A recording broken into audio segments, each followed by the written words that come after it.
Bonjour, je suis Camille Wever, présidente de la maison de joaillerie Wever, première entreprise à mission du secteur du luxe. Chaque mois, avec les Voix de l'Audace, je pars à la rencontre de personnes audacieuses et inspirantes. Je célèbre celles et ceux qui osent, prennent des risques, tracent leur propre chemin et qui, je l'espère, vous donneront à votre tour l'envie de franchir le pas et d'oser. Mais l'audace ne se résume pas au succès. Elle s'accompagne de doutes, d'épreuves, de remises en question et de rebonds. Ici, nous parlerons des coulisses du changement, du courage qu'il faut pour avancer et des leçons que mes interlocuteurs en ont tirées en chemin. Alors, êtes-vous prêts à explorer l'envers du décor ? Bienvenue à tous dans le showroom Wever, qui est donc un écrin intimiste pour ce nouvel épisode des Voix de l'Audace. Aujourd'hui, nous sommes entourés d'une vingtaine de personnes qui auront la possibilité, à la fin de cet échange, de pouvoir intervenir et poser des questions à notre invité. Pourquoi les Voix de l'Audace ? Eh bien, parce que l'audace a toujours été dans l'ADN de la maison Wever et depuis sa création en 1821. Donc moi, j'ai voulu en fait mettre à l'honneur l'audace, ceux qui osent, ceux qui avancent à contre-courant et ceux qui bousculent les codes. Donc, bizarrement, j'ai été très heureuse lorsque François-Henri Benamias a accepté d'intervenir dans les Voix de l'Audace, parce que pour moi, François-Henri Benamias, c'est un peu l'incarnation de l'audace. Donc, bonjour François-Henri. Bonsoir. Je peux t'appeler François ? Oui. Voilà, c'est ça. Alors, François, je vais te décrire là. Et tu vas me dire si tu es OK ou pas avec ces descriptions. Et je vais vous expliquer pourquoi est-ce que pour moi, François, c'est un peu l'incarnation de ce qu'on appelle l'oxymore. François, t'as 61 ans, c'est ça ? Dans quelques mois. Une énergie débordante. Je ne sais pas si tu dors beaucoup. Tu n'as pas ton bac, mais tu as un parcours professionnel que je pense beaucoup de diplômés de grandes écoles t'envient. Tu étais cancre à l'école, mais tu es un maniaque du détail, un grand stratège, et tu l'as démontré notamment chez Audemars Piguet. Tu étais solitaire sur les greens, et tu t'es dévoilé comme un leader d'équipe chez Audemars Piguet, entre autres. Tu étais l'un des plus grands collectionneurs de montres Swatch. Et en même temps, tu as dirigé une maison de haute horlogerie. Tu es fan de rap, tu es fan d'hip-hop, et tu es fan d'opéra également. Tu as divorcé plusieurs fois, ça peut arriver à des personnes très bien. Bon, moi, je vais y aller. Jusque-là, c'était bien, mais là, on va se quitter, donc c'est bon. Non, mais moi aussi, j'ai Bonsoir divorcé. à tous. Voilà. Et aujourd'hui, tu es toujours amoureux comme au premier jour. Donc, dis-moi, qu'est-ce que tu penses de cette description que je viens de te faire ? Est-ce que tu es OK ou pas avec tout ce que je viens de dire ? Alors, je suis OK avec tout ce que tu viens de dire. Un tout petit détail, tout petit. Je ne suis pas autant fan d'opéra que de hip-hop ou de rap. D'accord, OK. D'accord ? Mais c'est tout. Le reste, c'est ça. OK. Alors, François-Henri, tu as un parcours qui est absolument hallucinant. Et justement, tous ces paradoxes et toute cette audace, finalement, elle remonte dès ton enfance, puisque à l'école, tu n'es pas vraiment, on va dire, passionné par l'école. Et tu décides de quitter l'école à 17 ans, donc tu ne passes pas ton bac. Ma question, c'est est-ce que cette volonté de quitter le système scolaire, est-ce que c'était déjà en fait un refus d'être dans un cadre, une volonté de sortir du cadre et quelque part une forme d'audace où ça n'a juste rien à voir, tu n'étais pas intéressé par l'école et voilà, et tu as décidé de partir. Alors, première chose, je n'ai pas quitté l'école avant de passer le bac. J'ai passé le bac. Mais tu l'as eu ? Non. D'accord. Ni rattrapage, Oui, ni rien. et donc tu as redoublé, mais tu es parti. Voilà, j'ai redoublé, Voilà. Mais c'était l'été où j'ai eu 18 ans. Pour l'été de mes 18 ans, j'ai commencé à donner des cours de golf. Donc, j'ai basculé dans un monde adulte. En donnant des cours de golf, je devenais celui qui enseignait. Et quand je suis rentré en classe au mois de septembre, je me dit c'est une catastrophe, je ne peux pas faire ça. Puis en plein milieu d'un cours au mois d'octobre, j'ai levé la main, j'ai dit au prof, moi c'est bon, je m'en vais tout de suite, c'est bon, j'arrête. La rentrée pour le déjeuner du midi avec mon père, qui lui a eu un cursus scolaire un peu plus élaboré, puisque lui c'était bac, maths sup, maths spé, enfin HEC, tout le tremblement. Je dis je vais en prendre une grande quand même, c'est sûr. Et j'ai négocié, donc j'ai un talent de négociateur un peu quand même. Je lui ai dit écoute, tu me laisses partir, je te promets que je vais avoir un diplôme. C'est le diplôme de brevet d'État, donc pour pouvoir enseigner le golf. Parce qu'à l'époque, donner des leçons de golf, on gagnait à peu près 100 francs, donc l'équivalent aujourd'hui de 15-17 euros la demi-heure, mais c'était beaucoup d'argent.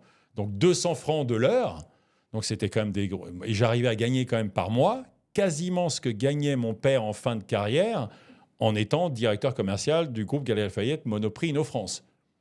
Je gagnais la même chose que lui à 18 ans. Une truffe en plus, en termes de diplôme, j'avais rien moi. Donc tu étais déjà un businessman, quoi. Déjà. Oui, quand même. Mais tout ça pour dire, donc effectivement, j'ai quitté et je suis un pur produit de l'échec scolaire. Mais pour une simple et bonne raison, c'est que je refuse de manière drastique l'idée de tout sur le tableau, c'est toujours parfait. La théorie, je dis en théorie, c'est génial comme pays, tout est toujours bien. Mais la pratique montre que c'est pas toujours comme ça. Et encore aujourd'hui, quand je me retrouve dans des réunions et il y a des choses que je ne comprends pas et je demande qu'on m'explique, je dis toujours, donne-moi un exemple. Je veux concrètement un exemple. Si tu me donnes des grandes phrases, machin, je ne vais pas pouvoir me les approprier. Je veux comprendre, donc donne-moi un exemple concret. Et je pense que l'école aujourd'hui aurait véritablement besoin de mélanger un peu plus la théorie et la pratique, de dire, ben voilà, ça se passe comme ça en théorie, et puis en la pratique, pour préparer un peu plus cette jeunesse qui débarque au monde du business. Parce que sinon, le réveil peut être un peu douloureux. En effet. Et donc toi, tu décides, donc en fait, tu quittes l'école.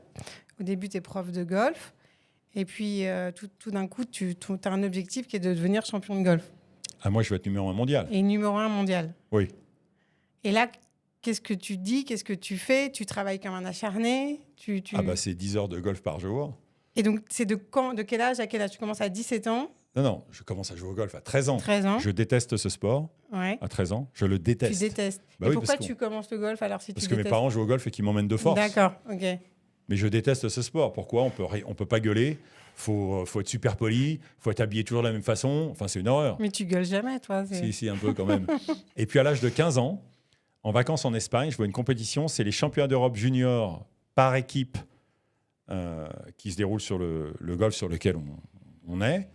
Je découvre la compétition. L'équipe de France gagne. Et je dis à mes parents, un jour, je battrai ces mecs-là. Et là, je m'y mets. Donc, c'est le défi et le challenge. Perpétuel. Rien n'est impossible. Oui. Sky is the limit. Oui. Donc, à 17 ans, tu te dis que tu veux être champion de golf, tu travailles comme un acharné, mais tu n'y arrives pas en fait. Je suis nul. Quoi entre guillemets, quoi, j'ai envie de dire. Parce que non, mais j'arrive à un bon niveau, mais pas un niveau suffisant. Numéro 25, c'est ça? Ouais, c'est vrai que c'est pas terrible. Bah non, parce qu'en France, le 25e joueur à l'époque, je crois que les gains à l'année, c'est 9 000 francs. Ouais. Pour l'année. Oui. Ça coûte quasiment 40 ou 50 000 francs d'aller se balader sur les tournois, d'être dans les hôtels et de s'entraîner, de faire tout le truc. Ouais. Donc, je donne des leçons pour pouvoir financer mon projet. Quand tu donnes des leçons, tu t'entraînes pas. Ouais. Donc, en fait, nul. Et comment tu réagis par rapport à cet échec? Ce gros échec? Alors d'abord, l'échec, il vient pas d'un coup, parce qu'il y a quand même l'espoir. Parce qu'à un moment, tu te dis, non, mais j'y arriverai jamais, en fait. Ou c'est quelqu'un qui te dit, non, mais là, François, tu rêves, tu n'y arriveras jamais. Bah, mon mentor de l'époque me dit, tu ne seras jamais numéro 1 mondial. Et là, tu le crois ou tu faut que tu crois abandonnes. Pas? Non, je vois que ça va arriver. Je me dis, je vais jamais y arriver. C'est impossible. Et un truc pour la petite histoire, parce que ça, c'est quand même important. Il a fallu que j'atteigne l'âge de 59 ans et que je me retrouve en face. Le patron de JC Decaux aujourd'hui, c'est j'ai toujours un problème, c'est Jean-Charles Decaux, hein, le big boss. Je me retrouve en face de lui il y a un peu plus d'un an. Et lors d'une discussion, il me sort une phrase. Il me dit, un business est une montagne sans sommet. Et j'entends cette phrase. Je rentre à la maison, je dors là-dessus et je me réveille en disant, ça y est, j'ai compris.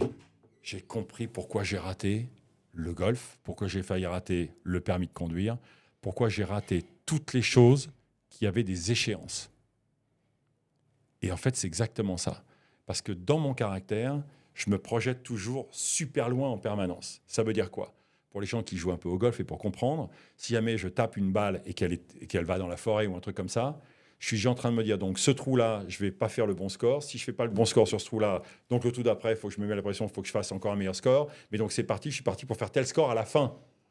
Alors que le principe de tous ces sports comme ça, c'est de se concentrer sur le coup à venir. Jamais aller plus loin. Exactement l'opposé du business. Alors, c'est vrai ce que tu dis, mais j'ai entendu aussi dans un autre podcast que ta défaite au golf était liée à une mauvaise gestion de tes émotions. Ça te rendait fou, en fait, que le moral n'était pas là et que donc finalement, tu perdais aussi peut-être en concentration dans tes... Non, mais c'est pas ça. C'est toujours le fait de se projeter. C'est le raisonnement de l'époque, c'est « mais je m'entraîne comme un malade, je suis capable de faire des scores extraordinaires à l'entraînement ». Les gens m'appelaient le roi du practice, quand même. Mais c'est un peu con parce que c'est pas là où ça se passe. Donc, au practice, les gens peuvent me voir taper des balles, c'est exceptionnel. Sur le parcours, les scores sont exceptionnels. En compète, nul. Donc, la pression de la compète, parce que quand je fais une partie d'entraînement, il n'y a pas la pression de se dire si je vais me qualifier ou pas. Ouais, bien sûr. Je joue. Donc, je suis tranquille. Et si je suis tranquille, je suis dans un flow facile. La compète, tout d'un coup, il y a une échéance. Échéance, échec, boum, à la rue. Très clair. Et finalement, cet échec au golf va te servir de tremplin puisque ça va te permettre de rentrer, là, grâce à ton ami, dans le secteur de la fashion et du luxe. Tu peux nous en parler un petit peu? Tu as travaillé pendant combien de temps, en fait? 7 ans. Mais alors 7 ans. attention, parce que là, c'est pareil. Parce que mon mentor, qui reste un de mes meilleurs amis encore aujourd'hui, me dit donc, tu ne seras jamais numéro 1 mondial. Donc, c'est fini, arrête, ça ne sert à rien. Il me dit, mais moi, j'ai un boulot pour toi. Je dis, oui, mais moi, la mode, j'y connais rien, machin. Enfin, je veux dire, c'est bon. Il fait, t'inquiète pas, tu vas apprendre. Et mon premier jour, je me pointe habillé. J'étais allé chercher un costume à 300 balles quelque part, parce que je n'avais pas les moyens de quoi que ce soit, mais le costume était une catastrophe. Et mon pote était un élégant, mais parfait, toujours la bonne épaule pour les vestes, enfin, un truc génial. Et mon premier passage chez lui, il me découpe un revers de la veste. D'accord, il enlève les paddings qu'il y avait dans les épaules. Et je dis, bon, on va commencer par, c'est chapitre 1, paragraphe 1. Alors, en bas, il y a une cave, d'accord, dans laquelle il y a un peu de marchandises. Toi, tu vas faire les cartons, d'accord, et tu vas mettre la marchandise dans les cartons, puis tu vas les envoyer.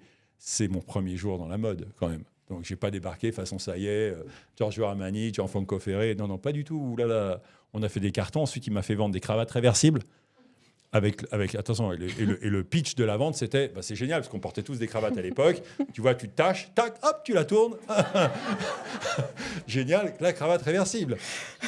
Mais le grand moment de solitude, ça, c'était extraordinaire. Il faut que je le raconte, parce que je ne le raconte jamais, celui-là. C'est qu'il avait trouvé une marque de t-shirt d'un artiste qui s'appelait Victor Span. Les gens vont peut-être se rappeler. C'est un gars qui faisait une espèce de photos de... Voilà, mais le golf, les joueurs de polo, et puis c'est comme si je peins, et au moment où j'ai peint ma peinture, je mets un grand coup de main comme ça qui donne une espèce d'effet. Il avait négocié les droits pour mettre ce truc-là sur les t-shirts. Il me l'a fait un peu la vérité si je mens au départ. Il m'a fait, voilà, là, François, écoute-moi bien. Tu vas partir de Menton, ok, tu vas faire toute la côte, et tu vas aller jusqu'à Deauville par les plages.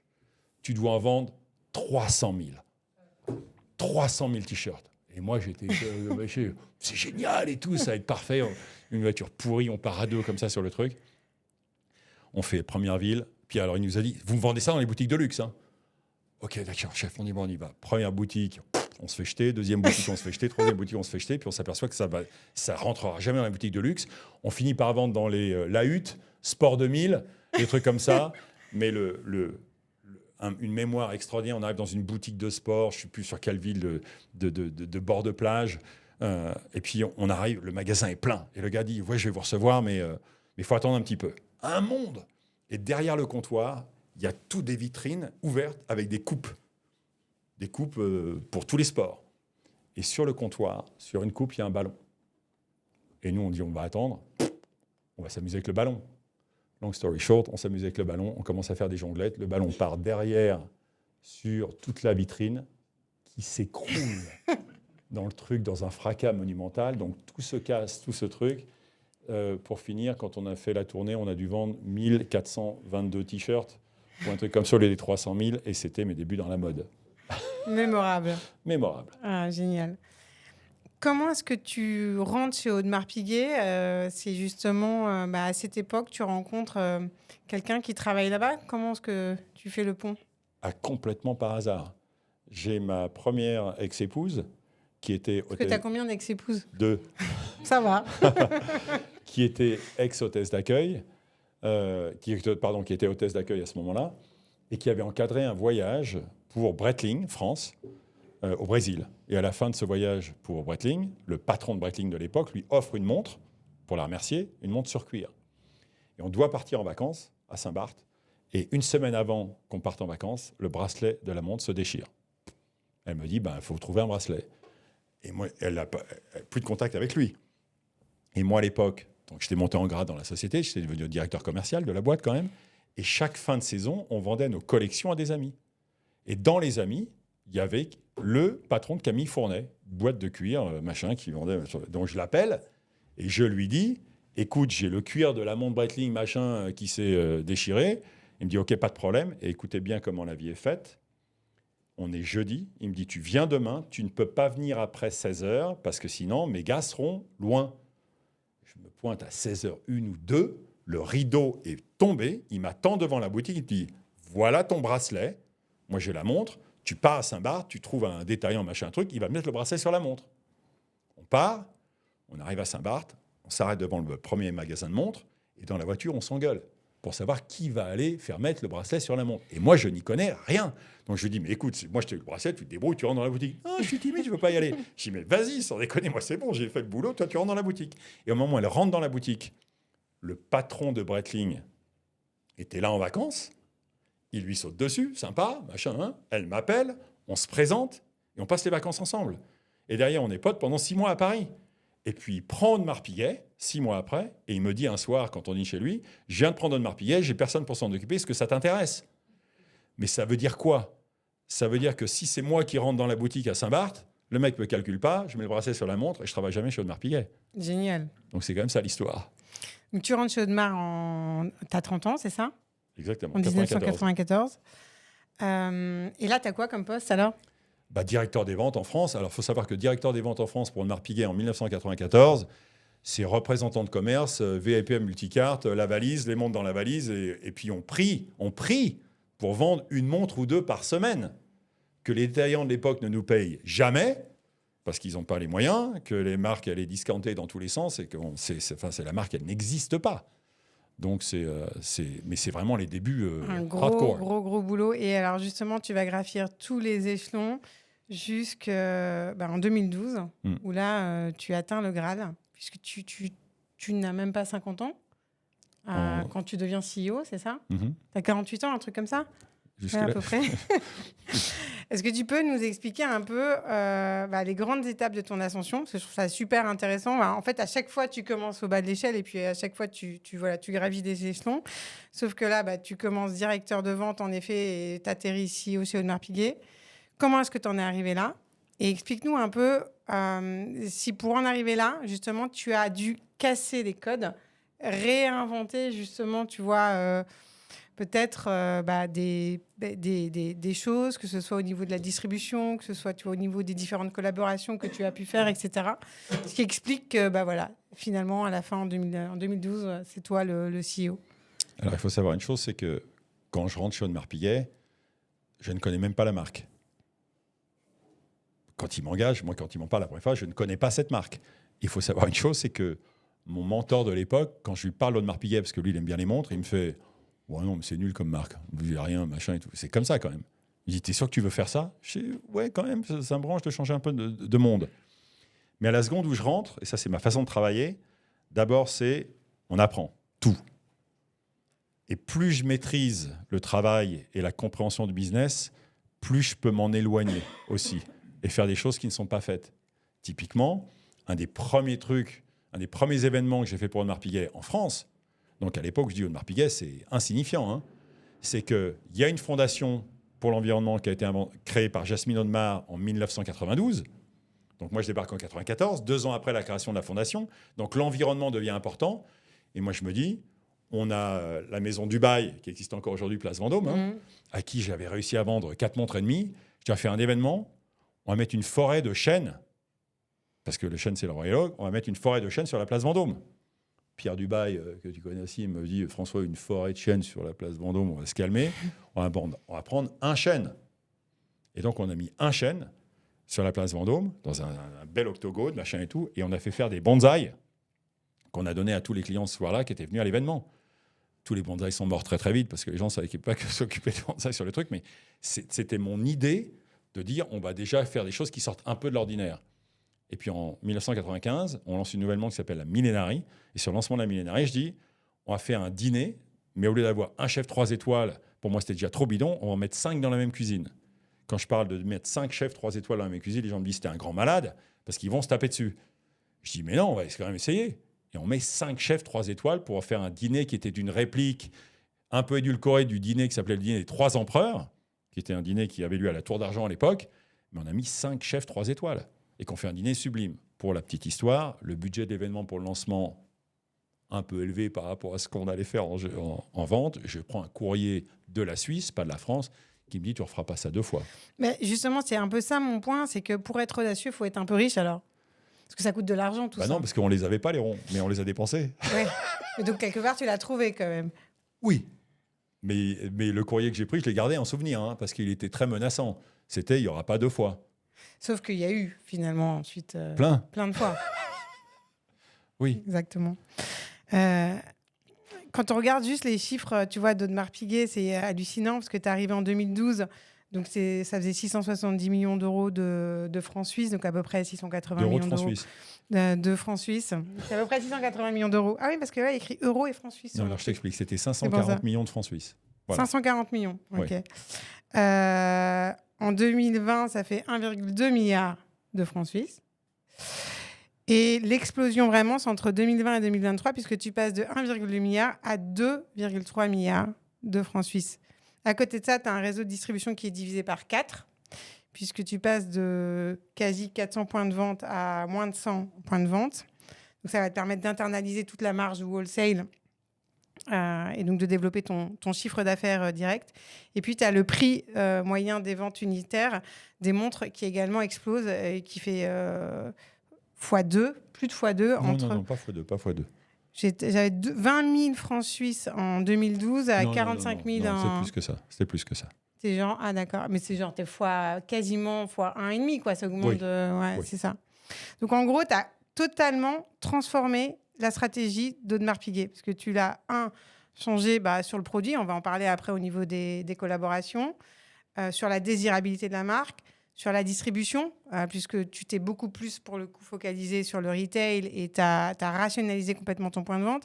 Sur tes stocks, tu as baissé drastiquement ton nombre de références également. Et puis, tu as vraiment développé aussi la seconde main et puis donc la valeur des montres de marque Piguet sur le second marché.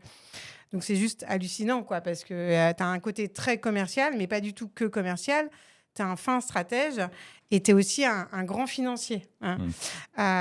Parmi tout ça, quel a été le choix le plus audacieux, peut-être le plus risqué que tu as pris et dont tu es le plus fier? J'ai jamais regardé les risques pris comme étant des risques ultimes. C'était vie ou mort. Mais une des premières grandes décisions que je prends en 2013 au SIHH, c'est de baisser le prix des montres en or.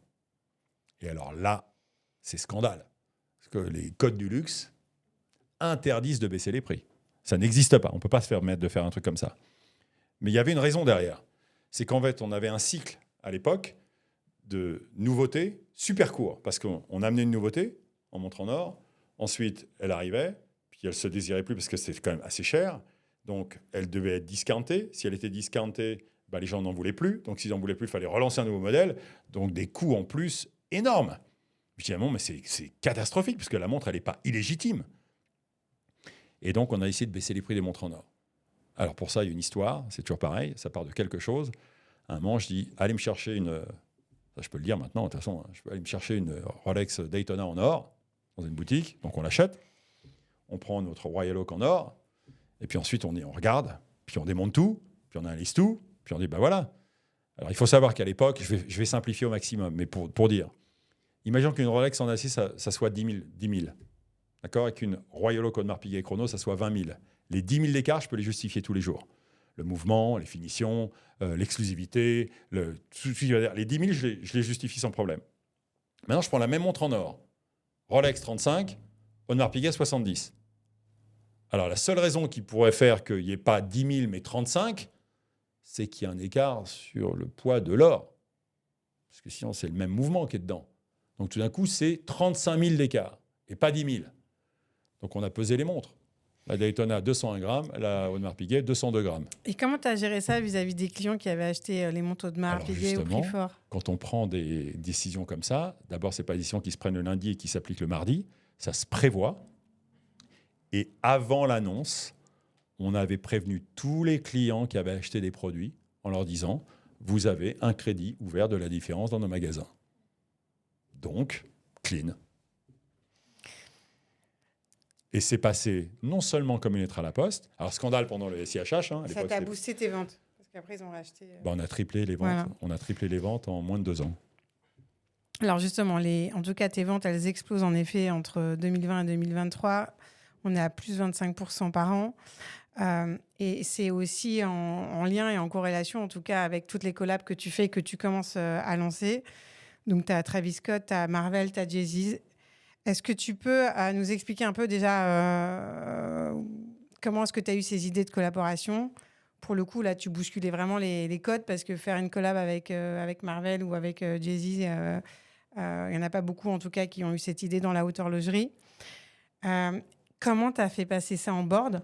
Parce qu'il ne faut pas oublier que, en fait, tu n'es pas le seul décisionnaire. Tu n'es même pas, finalement, le boss dans ton bateau puisque tu as une famille derrière qui dit oui ou qui dit non. Donc, comment est-ce que tu as fait pour faire passer tout ça et explique-nous un peu la genèse de ces collaborations. Alors, moi, je débarque aux États-Unis en 1999, en mai 1999. Et aux États-Unis, et donc on arrive à l'an 2000. 2000, c'est les 125 ans de la marque. Et Audemars Piguet décide de créer une collection de pièces uniques de 125 références différentes. Avec des références top, puis des choses pas si top que ça. Mais c'est 125 pièces uniques. Et le dernier pays dans lequel l'exposition va avoir lieu, c'est les États-Unis et c'est à New York. Audemars Piguet, à l'époque, fait 6 millions de chiffres d'affaires aux États-Unis. Donc, les gens ne savent même pas comment on écrit Audemars Piguet, comment on prononce Audemars Piguet. C'est Audemars Piaget, ça c'est souvent ça. Les gens qui rentrent dans les trucs, on veut une Audemars Piaget, c'est Audemars Piguet, mais personne ne sait ce que c'est qu'Audemars Piguet. Et là, je me dis, ouh là là là là. Donc, la collection va arriver à New York, la presse s'en foutra royalement, aucun intérêt, parce qu'ils ont entendu parler de ça partout avant, donc ça sera déjà à droite et à gauche. Les clients, on n'en parle même pas. Je vais prendre un râteau phénoménal et je vais devoir dépenser une fortune. Et je me tourne à ce moment-là, je regarde quand même ce qui se passe, et je me dis, le caritatif aux États-Unis, c'est un truc qui marche super bien. Donc à ce moment-là, j'appelle Arnold Schwarzenegger, qui est déjà un copain. Et pourquoi c'est un copain? Parce qu'on s'est rencontrés 2 ans avant, en Suisse, et par des personnes interposées, et qu'on a vraiment sympathisé. Parce que toi, tu es l'ami des stars, en fait. Tu connais non, tout mais le monde. Je connais petit à petit. Déjà, tu me connais, je suis un peu une star, voilà. En devenir ou comment tu dis? Toujours est-il que je connais Arnold et j'appelle Arnold. Et là, grand moment de solitude, parce que pareil, je l'appelle, je fais « Bon Arnold, j'aimerais faire un événement pour célébrer les 125 ans de la marque. Est-ce que tu es d'accord de m'accompagner ?» Ouais, tu veux faire quoi? Je dis, on va prendre 125 célébrités, 125 ans, c'est le bon bourrin, tu sais. 125 célébrités, on va faire porter une montre à chaque célébrité, et puis ensuite, on va les mettre en vente aux enchères. Il fait « Are you insane ?» Et puis, ça se finit, on dit, c'est pas 125, on finit avec 35 quand même. Et donc, c'est des personnes à qui on donne des montres qu'elles portent pendant plusieurs semaines ou mois. Puis, toutes les montres sont signées au dos avec leurs signatures respectives. Et puis, il y a un catalogue qui est généré autour de ça. Et on donne toutes les montres. Sauf qu'Arnold me dit, moi, je veux bien faire ton truc là. Je veux bien être même le chair de l'événement, mais je veux pas le faire tout seul. Il me dit, tu vas me chercher Mohamed Ali. Je fais, t'es gentil, toi, comment je vais...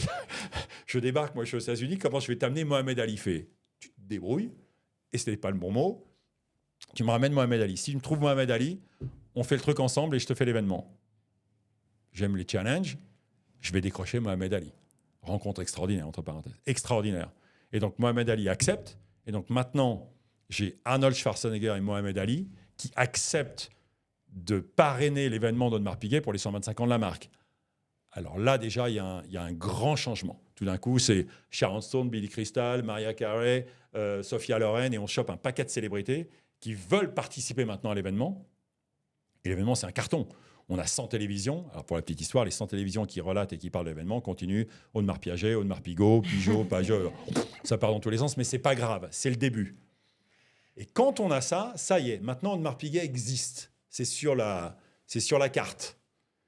Et moins de 6 mois après, par des copains interposés, je rencontre Jay-Z. Et la première fois que je rencontre Jay qui vient au bureau, je sais qu'il va débarquer. Et moi, je me dis, on va le faire façon The Hood. Donc, on balance la musique parce qu'on a des speakers partout dans les trucs. On balance sa musique à fond sur le truc. Et il rentre dans les bureaux avec tout son entourage, machin. Il fait, vous écoutez ma musique? Ouais, tous les jours. Tous les jours. Tous les jours. Et il a déjà 14 montres de Marc Piguet. Ah, Il faut quand même savoir. Ça, c'est, on se rend compte fin 2000, début 2001. Il a déjà 14 montres de Marc Piguet. Et pas des montres avec que des diamants. Il a même une grande complication, donc montre sans diamant à 600 et 700 000 balles. Et le premier jour où on se voit, il me fait, je voudrais qu'on fasse une collab. Et moi, dans ma tête, je me dis, oula, alors pour aller vendre ça aux Suisses là-haut dans la montagne, ça va prendre un peu de temps. Ouais. Mais on devient potes. Ouais. Et moi, je passe beaucoup de temps avec lui. Et à l'époque, il n'y a pas que Jay tout seul. C'est Jay-Z, c'est Damon Dash, c'est Biggs. Ils sont tous les trois. C'est Alia. C'est toute cette... Et moi, je passe du temps avec eux en studio, dans les clubs, dans les trucs. On vit ensemble. Et je m'imprègne et je vois ce qui se passe. Et je sais maintenant que le hip-hop va devenir et va passer complètement partout, sur toutes les générations et sur toutes les races, quelque part. Et lui représente ce monde. Et en 2004, je me pointe avec une photo de Jay-Z avec le prince Charles de Paris Match, un peu comme ça, qui avait été invité à un derby de machin, d'équitation, je ne sais pas trop quoi, de saut d'obstacle, un truc, mais habillé avec le haut de forme, Jay-Z avec le haut de forme. Quoi. Ouais, pas mal. Le mec, il vient quand même là-bas. Bon. Et je lui dis, bah voilà. Donc regardez bien ça, parce que le hip-hop va partir dans tous les sens, et lui, c'est la personne avec qui il faut qu'on bosse. Donc il faut qu'on fasse une série limitée.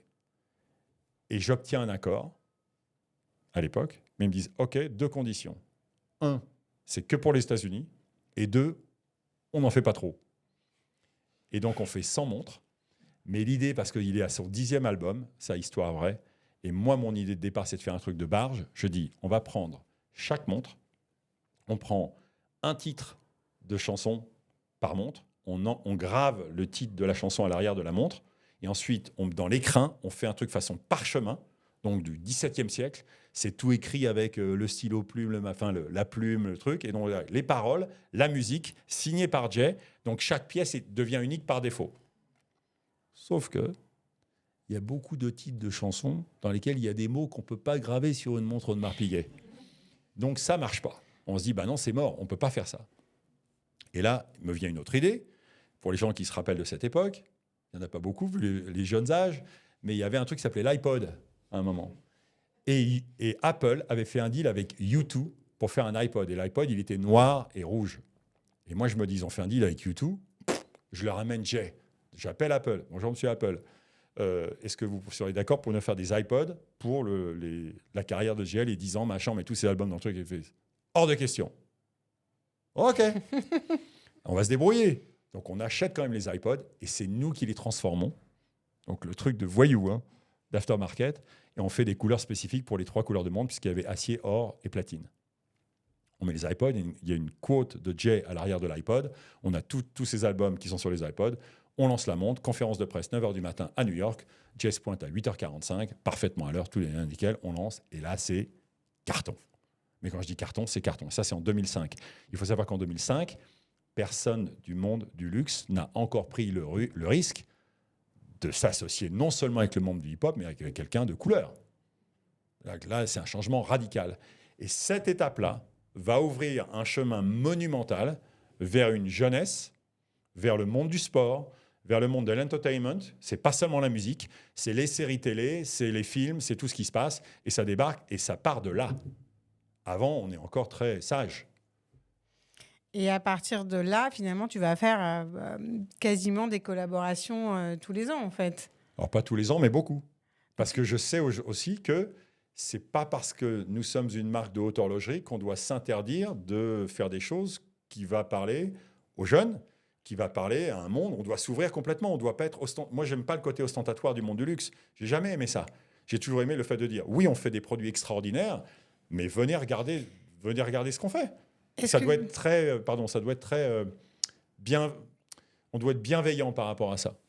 Est-ce que justement, quand tu lances, et je pense que c'était peut-être la peur en fait des Suisses aussi, tu lances une collab avec Jay-Z, tu rentres justement dans le monde du hip-hop, tu vas gagner une nouvelle clientèle, mais est-ce que tu n'as pas peur d'effrayer justement ta clientèle un peu traditionnelle et peut-être un petit peu vieillissante? C'était pas un risque justement? Finalement, tu recrutes des nouveaux clients, mais tu risques peut-être de perdre tes clients qui sont plus traditionnels. Ou pas? Est-ce que tu t'es posé la question ou Non. Non. Et vous avez eu aucun sujet, au contraire, là-dessus? Zéro. Et même ce qui était très, très drôle, c'est que sur les 100 pièces, je pense qu'on en a vendu quasiment 60 à des gens blancs de 50 ans.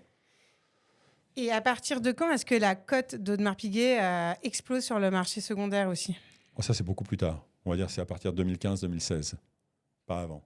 Ensuite, avec un énorme carton, mais comme tout le monde 2021-2022, post-Covid, parce que tout le monde s'est vu mourir. Donc, en sortie d'essais généralisés, les gens se sont dit, ben voilà, il me reste rien à vivre, donc autant se faire plaisir. Là, c'est parti dans des sphères complètement improbables.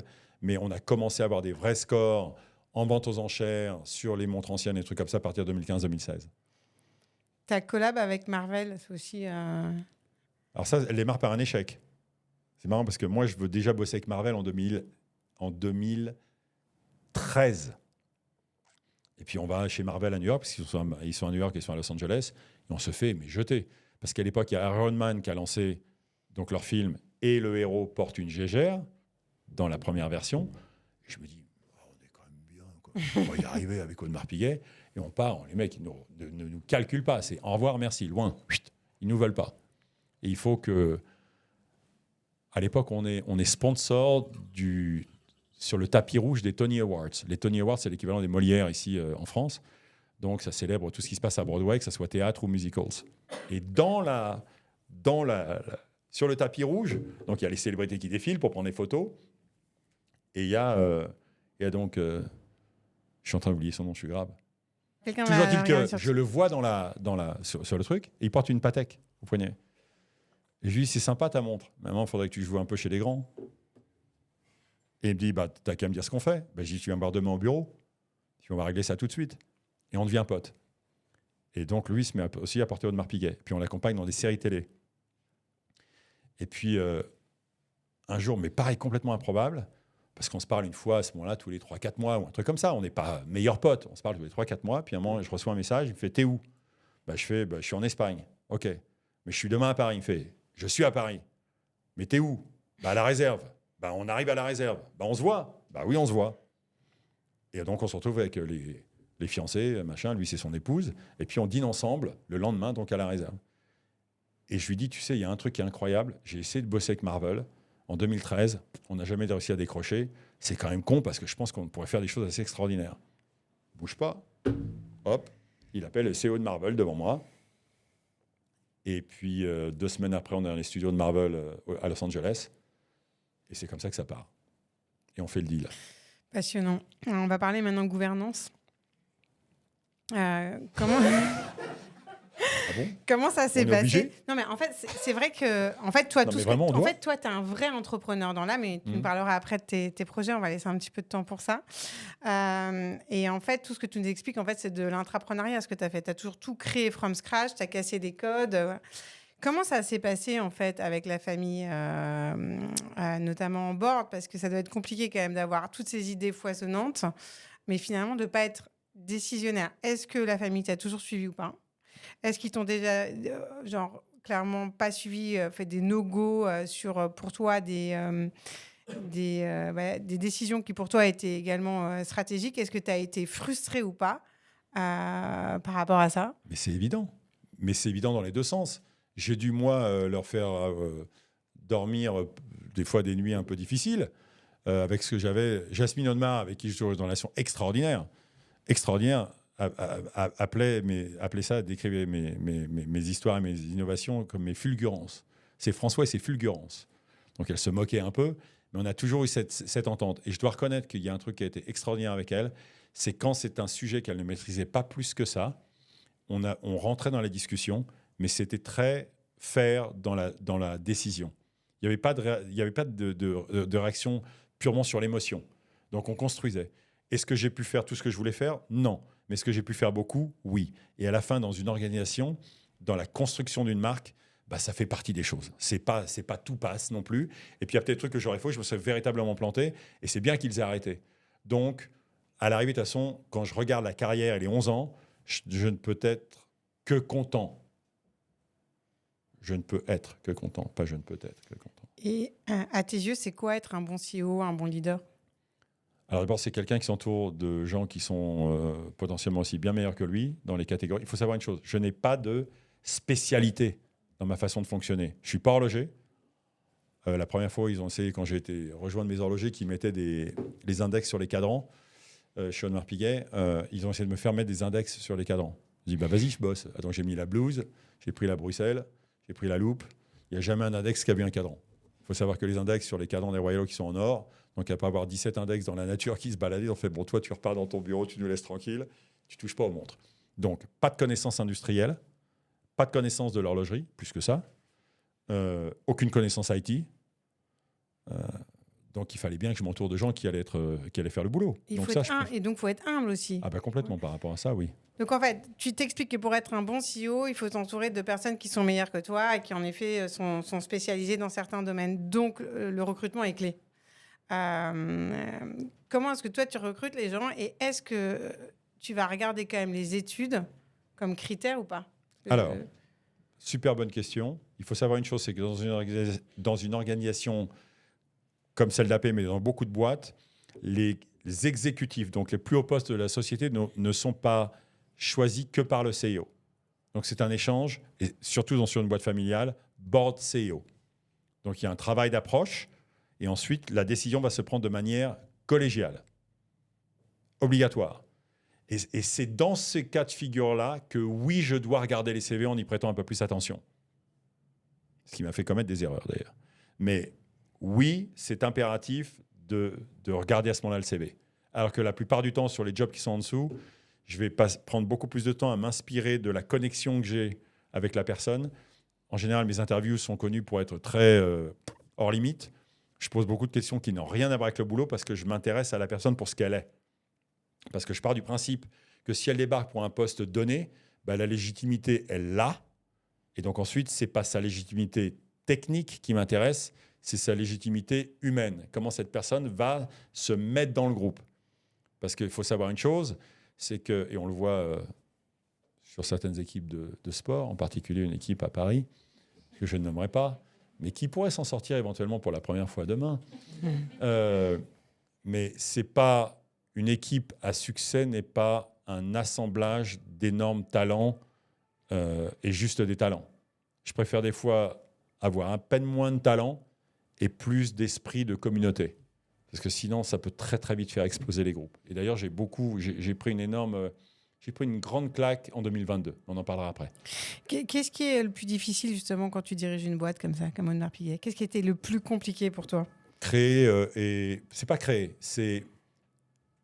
Enfin si, c'est créer une forme de culture, de groupe, parce qu'il faut savoir que moi, quand j'arrive à la tête de la société, tu as potentiellement du racisme de département. Alors, ce que j'appelle le racisme de département dans les organisations, c'est le marketing qui juge les horlogers en disant « Oui, de toute façon, ils nous font des montres, des fois, elles ne marchent pas, et puis de toute façon, les gars, ils sont partis à 4 heures de l'après-midi, et puis ils ne les livrent pas en temps et en heure. » Ça, c'est le marketing.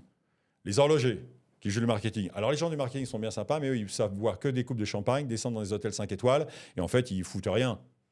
Et donc, on pouvait avoir ça en fonction des départements. Et puis moi, j'ai dit, les enfants, vous n'avez pas compris.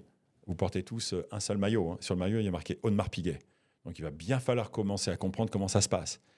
Et pour ça, comme dans plein d'organisations, il faut que les gens apprennent à se connaître. Et là, j'ai développé un paquet de choses pour que les gens apprennent non seulement à se connaître, mais que ça les intéresse de se connaître et qu'ils vivent ensemble. Et ça prend du temps. Et ça met beaucoup de temps à se construire et ça met 2 secondes à se détruire. Mais ça met une éternité à se construire. C'est ça la mission d'un leader. Très clair.